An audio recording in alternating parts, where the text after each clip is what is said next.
বিরাট কাজটা করেই ফেললাম। ঘরে বসে এইরকম বিশুদ্ধ খাঁটি সোনা রঙের ঘি পাওয়া, বাজারে যা আগুন লেগেছে, আগুন নাকি একেবারে দাবানল জ্বলছে দাউ দাউ করে জিনিসে। থাক বাবা, আমার এই ঘরে করা ঘি এখন 2 মাস একেবারে নিশ্চিন্ত। আর চলুন, রান্নাটাও বসিনি এর মধ্যেই। সাদা তিল হালকা করে ভেজে নিয়েছি, বেগুনটা শুধু নিজের কথা ভেবে। এইবার অল্প তেলে আলু লাল লাল হলেই ভেন্ডিটা আগেই তো গুছিয়ে রেখেছিলাম, দিলাম ঢেলে। ভেন্ডি আর আলু ততক্ষণ ভাজা হোক। পকেটের খবর তো নিজেকেই রাখতে হবে, কি বলুন বলতো? ওই জন্যেই তিলটা বেশি, পোস্তটা একটু কমই দিয়েছি জানেন। তবে 2-4 পাক নাড়তেই ভেন্ডিটা এত সুন্দর সেদ্ধ হলো। সব শেষে নুন আর একটুখানি ওই বাটি ধোয়া জল, 2 থেকে 3 মিনিট। তারও পরে এই 1 চামচ কাঁচা তেল। এইবার ভেন্ডিকে নিচ থেকে উপর, উপর থেকে নিচে এপাশ ওপাশ। আহা, এই ভেন্ডির স্বাদ মুখে একেবারে চিপকে থাকবে, কোনো দিন ভোলা যাবে একে? দেখুন তো, রংটাই বলে দিচ্ছে কি গ্রেডের তৈরি হয়েছে। আর জানেন, আজকে আর একখানা জিনিসও তৈরি করেছি।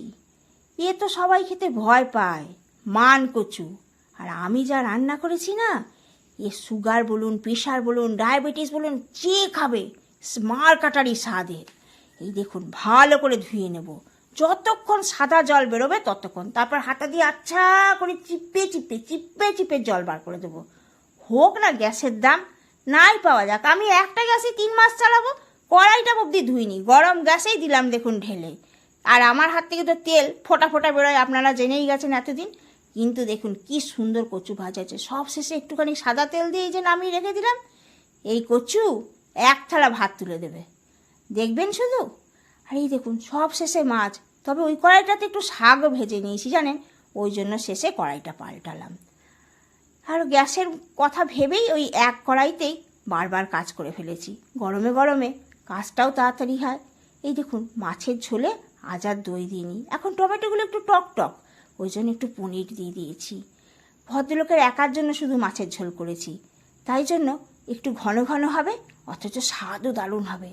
আর মশলাটা দেখলেন তো কেমন তেল ছেড়েছে, পনির আছে যে, এইভাবে করলে দারুণ হয়। দেখুন মাছের ঝোলের রং, আর খেয়েও আপনারা কেউ টের পাবেন না, যদি বলে দেন তাহলেই টের পাবে। এবার মাছের ঝোলটা দিই, নিম পাতাটা আগেই মাখিয়ে দিলাম। আর এই দেখুন, আজকে ওনাকে থালায় দিয়েছিলাম এই কচু ভাজা, ভেন্ডি আর শাক, আর নিম পাতা খেয়েছি, আর এই মাছের ঝোল। আর নিজেরটাও নিয়ে বসেছি, ওই যে বললাম বেগুনটা শুধু নিজের।